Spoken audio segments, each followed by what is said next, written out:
This week in Physical Education in Practice, we explore adaptive teaching, which is how we should change our lessons based on who is in our lessons to make sure that they all make progress as they should. As you know, PE is a practical subject that enables all children to participate in activities that should be challenging and exciting, which can help them maintain good health and fitness. It also should provide opportunities for the development of physical, personal, social, and intellectual skills as well as positive thinkings, tolerance, and respect for others, amongst many other things. I know that we've discussed this previously. It should also help promote undertaking exercises that continue into adulthood as part of a healthy and active lifestyle. Most children follow a generalised development of movements and skills which have a natural progression and develop from the simple to the more complex. Initially, children learn basic movements with the context of their own body and then gradually begin to integrate these movements with others, so they're piecing these skills together. PE sessions need to allow for a variety and flexibility of activities with children who are particularly talented in their age group, but also it could be children who have physical or learning difficulties who will need more time and space to help them achieve. All children should be included in all lessons, and this is still very much the case in PE and sport activities that happen in schools. As I've already said, skillful youngsters or children will need to be challenged with harder activities. Less able youngsters requiring skills adapted or broken down into component parts to help them achieve. You can have a big variety of abilities within your PE lessons. As you may know, PE lessons can be adapted in a variety of different ways to provide modifications to help everyone learn. So this could be with the equipment that's provided for an individual. So this could simply be the colour, the shape, the length of a handle. For example, you might choose to use simply a shorter racket handle, and also the weight of the activity. So for example, if you're using a ball to throw, you might choose a lighter or more challenging ball in weight. And we can also consider how we interact with individuals. Do we do ability grouping or pairing? Do we feed the ball? Do we provide markings? And how do we create the space? We should also consider carefully how we position to suit the activities. For example, do you throw from a sideways on or alternate this? Or what can you use to help individuals position themselves better? Also, we could have activities where we change the rules to aid inclusion, but also to make it more challenging. I think I've talked about this a little already, but we also need to consider the space we use, how far someone might travel, the height or length of a barrier, the size of the playing area, the use of the zone playing areas. There's lots that we can do to adapt. Also, we can, for example, if we're doing a tennis-based activity, we can use balls which travel through the area more slowly. A simple way that we can look how we can adapt our activities, which you may have come across before in your studies, is utilising the STEP framework, which can be used to help and adapt and modify activities. So the first part of STEP is to space. What will the activities be taking place? The second part is task. What is happening? How can this be adapted to be an appropriate level of learning for the individuals taking part? Equipment. What is being used? How should this be adapted? And finally, thinking about the people. Who is involved? Is it one individual or a collective, or are they working in pairs? Lots to think about. But if you think of that STEP framework, how we can change things throughout our lessons: space, task, equipment, people. Okay, so now we're going to look at the inclusion spectrum. There's lots of different varieties of these, but this is just a relatively simple one that I'm choosing to focus on today, which talks about how we can differ our sessions based on what we have in front of us in regards to learners. So starting off with open activities, everyone is doing the same activity without adaptation, or any modifications. Now, arguably, it could be that there is no adaptation or modification. We've gone for the old-fashioned one-size-fits-all approach, which is probably not the most appropriate, and everyone won't be making the progress they possibly could. That was a maybe, and a could and a should, so obviously it can vary. Then we've got modified activities, so the second one we have here. So everyone is doing the same task, but has some changes to the rules, the area, or the equipment that we're using. So next we move on to parallel activity there. And everyone plays the same game, but different groups play it in different ways and at different levels.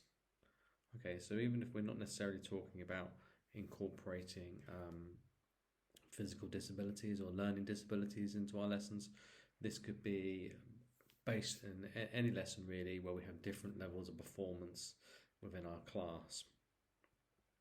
Another approach we could have is the disability sport activity, and this is one that you should really give lots of consideration to. So we do something called reverse integration.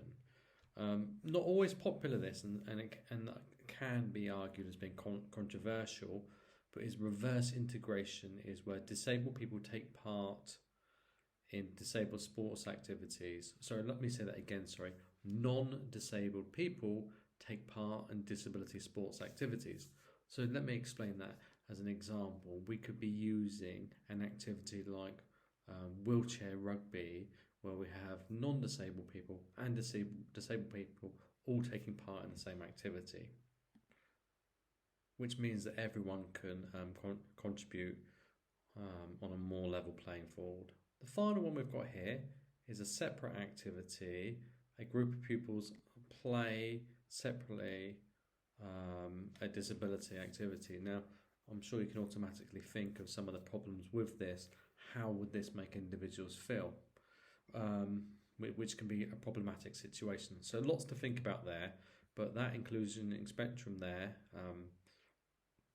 gives us some examples: open activities, modified activities, parallel activities, disabled sport activities, and separate activities. And you need to consider how you might do that carefully in the future. Okay, so what I want to do now is give some examples of activities that I've observed or done myself to better incorporate pupils in the class to do the activities. So I'm going to focus on one of my favourite areas, which is athletics. So firstly, starting with jumping and throwing, and if we just look at the picture here, got some wheelchair users taking part in an athletics lesson, which is different from what maybe you've experienced yourself. So jumping activities usually involve moving off the floor or travelling a distance. So for example, the high jump or the long jump. If we're a wheelchair user, this is obviously going to be problematic. But just to give you some examples, and these need to be carefully considered for every individual if they're appropriate. So a high jump, we could be focusing on manoeuvring over different surfaces.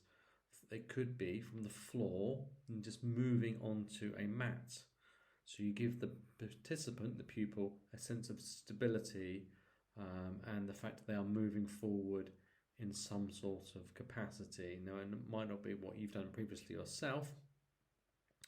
Another way could be that for example, if we're doing the long jump, you could mark out an area, and if they're using a manual wheelchair, you could see how far they can push in one single independent push on the rim of their wheelchair, using either their left arm or their right arm or both arms, or even sometimes with some adult assistance. But what you can do there is you can start to see how you can measure progress and how you could do some comparisons on their performance. If you have an electric wheelchair, for example, you could see how far they travel in a certain time, e.g. 5 seconds or 10 seconds. Okay, if you were doing a triple jump, for example, then we would need to include 3 different actions of travel. So the chair could be turned in a circle, or it could be travelling forward, or the arms could be raised to demonstrate a jump. It's very different, but it's something for you to consider about. When we come to the throwing activities, again, with so many different types of disability, it could be different ways to do this, but this could be dropping an object, throwing a different types of ball, using a beanbag, aiming for a bucket, a bullseye sort of target. There's lots that we can do. We can throw underarm, overarm techniques. There's lots we can do. We could use it. I think I've said this already, but we could use a beanbag. Okay, right. Let's move on now to running. Okay, so running activities. I've kind of mentioned some of these a little bit earlier when we're talking about jumping, and there is some overlaps here. But running activities, as you will know, usually involves running from one place to another, or traveling there and back as quick as we can. So a manual wheelchair user may require support to move quickly, but an electric wheelchair user could possibly do this independently. So there's different ways we could do this, and these are things that I've tried in the past, and you could have your own feelings about these, but we could make for a shorter distance, and then we could gradually increase the distance. We could use slaloms. We could use different equipment in there to adapt it. For example, the use of beanbags or balls. So we could focus on grasping. We could do paired activities. I like the illustrations here. We've got some. It looks more a range of individuals here actually taking part in activities and working as a team.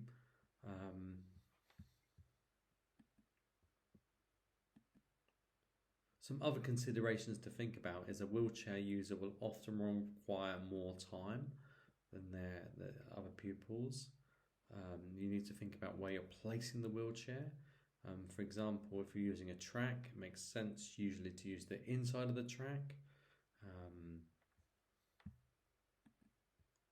Also, just one final thing to really say on any of these activities, the examples that I've had here, is try and establish conversations with pupils beforehand, and what can be most appropriate, and have discussions with parents or guardians as well, because that can be really useful in trying to develop an understanding for yourself and for the pupils. Just to begin to sum up, all children should be included in PE and sports-based activities in schools. All children should make progress. Skillful youngsters will need to be challenged with harder activities, and less able youngsters will require simple activities or skills to be broken down into parts to help them achieve. Okay, so I've just tried to give you some examples of their athletics, and we'll talk about this more in the seminar session.